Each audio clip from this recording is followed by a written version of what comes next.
નમસ્કાર મિત્રો, recovery law firm ફેમિલીમાં તમારું સ્વાગત છે.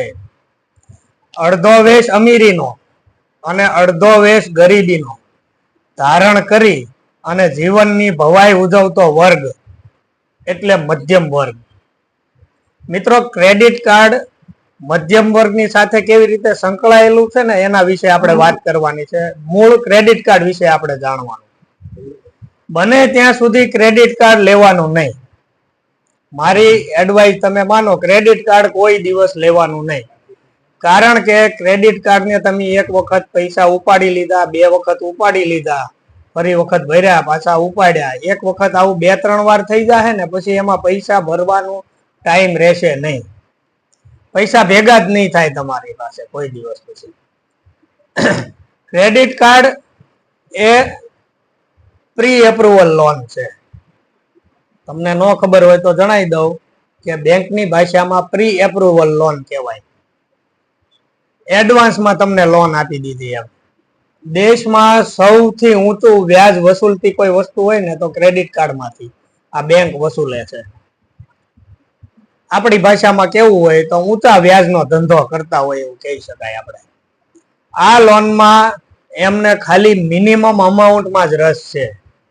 તમને કોઈ દિવસ એમ નહીં કે બધા પૈસા ભરી દો, એમ ક્યારેય નહીં કે. કોઈ પણ ઉઘરાણી વાળો, રિકવરી વાળો આવે ને એમ કે છે મિનિમમ અમાઉન્ટ ભરી દો ને સાહેબ એમ, અને તમે મિનિમમ અમાઉન્ટ ભરતા જ જાશો. સૌથી વધુ વ્યાજ ઇન્ટરેસ્ટ છે ને આમાં લાગે. 60 થી 70% સુધી, 80% સુધીનું વ્યાજ લાગી જાય છે આમાં. તમને એના વિશે એક દાખલો આપું, કઈ રીતે લાગે ને. ધારો કે તમને 1 લાખ રૂપિયાનું કાર્ડ આપ્યું બેંકે.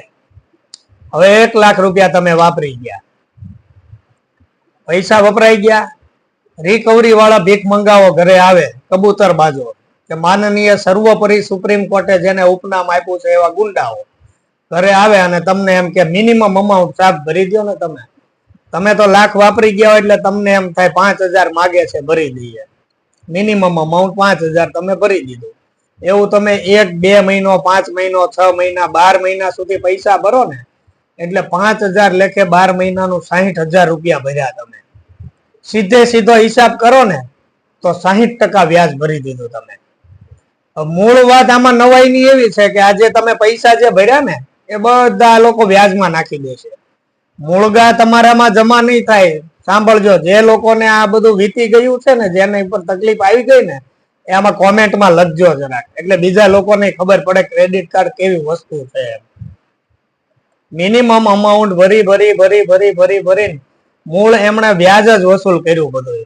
60000 રૂપિયા એટલે 60% વ્યાજ થઈ ગયું તમારું. મૂળગા તો બાકી. એટલે વ્યાજમાં જ તમને આ બધા આત્મહત્યા કરવા પ્રેરાઈ દે એવું કરી નાખે. અને તમને આ લોકો પાછા એવું કે ભીખ મંગાવો કે તમારો સિબિલ છે ને એ સારો રહેશે, મિનિમમ અમાઉન્ટ ભરતા જાઓ તમે. એવું નથી મિત્રો. દોસ્તો, તમે ક્યારેક દર મહિને તમારા સિબિલ ચેક કરજો, સ્કોર, એટલે ખ્યાલ આવશે તમને કે દર વખતે સ્કોર ડાઉન થતો હોય એવું લાગશે, તમને જોવા મળશે એમાં. જોજો તમે. એટલે કે સિબિલ ઉપર પણ એની અસર થાય છે. ધીમે ધીમે સિબિલ છે એ ડાઉન થતો જતો હોય. એટલે ટૂંકમાં ક્રેડિટ કાર્ડમાં મિનિમમ હપ્તા ભરવામાં જેટલા તમે ભરો છો ને વહેલા જેટલા તમે સમજે જાઓ એટલું બંધ કરી દેજો, અને 1 ટાઈમ સેટલમેન્ટ કરી અને એને પતાવી દેજો. ઘણી વખત વિડીયોમાં કીધું છે કે ક્રેડિટ કાર્ડમાં 80 થી 85% સેટલમેન્ટ માંગવાનું, સેટલમેન્ટ લેટર લેવાનું અને એનઓસી લેવાની. એક જ ઝટકામાં પૈસા ભરી દેવાના. લાખ રૂપિયા હોય તો હાલે 20000 લઈ જા, 30000 લઈ જા, પૂરું થાય. એનાથી વધારે ભરવાના નહીં, પ્રિન્સિપલ અમાઉન્ટના. એટલે જેટલું વહેલા આ બધું સમજી અને બંધ કરશો ને એટલા તમે વધુ ફાયદામાં રહેશો. આ યાદ રાખજો. નહીં તો આ બધા જ પૈસા તમે મિનિમમ અમાઉન્ટ છે ને વ્યાજમાં નાખી દેશે, અને મધ્યમ વર્ગમાંથી બીપીએલ ની શ્રેણીમાં આવતા વાર નહીં લાગે. આગળ મેં જે તમને કીધી ને કહાની હમણાં મધ્યમ વર્ગ અને ક્રેડિટ કાર્ડ વિશેની, એ આ બાબતે. પૈસા વપરાઈ ગયા, વ્યાજ એટલું બધું ભરી દેશો ને તમે તો મધ્યમ વર્ગમાંથી બીપીએલ ની શ્રેણીમાં આવતા વાર લાગશે નહીં. અને ઘણા લોકો પાસે તો આવા 2-2, 3-3, 4-4, 5-5 ક્રેડિટ કાર્ડ છે અને બધા જ ઘસી નાખ્યા છે, વાપરી ગયા પૈસા બધા જ. હવે 4-5 લાખ રૂપિયાના મેસેજ આવે, શું કરશું એમ. કાંઈ કરવાનું નથી. 80 થી 85% પ્રિન્સિપાલ જે તમે વાપરી ગયા છો એમાં સેટલમેન્ટ કરવાનું અને એક જ ઝટકે પૈસા ભરવાના. એક સાથે ન ભરાતા હોય તો એક ક્રેડિટ કાર્ડના એક ભરતા જાઓ, ભલે 5 ક્રેડિટ કાર્ડ હોય તમારી પાસે. 80 થી 85% સેટલમેન્ટ કરી અને પછી એને ભરતા જાઓ. અને એમાં ખાસ સેટલમેન્ટ લેટર લેવાનો, વકીલ મિત્રોની સલાહ લેવાની. નકર આ ભીખ મંગાવો, લુખાવો, ગુંડાઓ તમારી પાસે ફેક સેટલમેન્ટ લઈને આવશે. ચેક કોઈ દિવસ આપવાના નહીં. આ ક્રેડિટ કાર્ડ વિશે એટલી માહિતી જરૂરથી તમારે સમજવા જેવી છે. અને જે લોકોને આ બધા પ્રશ્નો થઈ ગયા છે એ કોમેન્ટમાં જરૂર લખજો, જેથી કરી બીજા લોકોને ખબર પડે ક્રેડિટ કાર્ડ શું છે.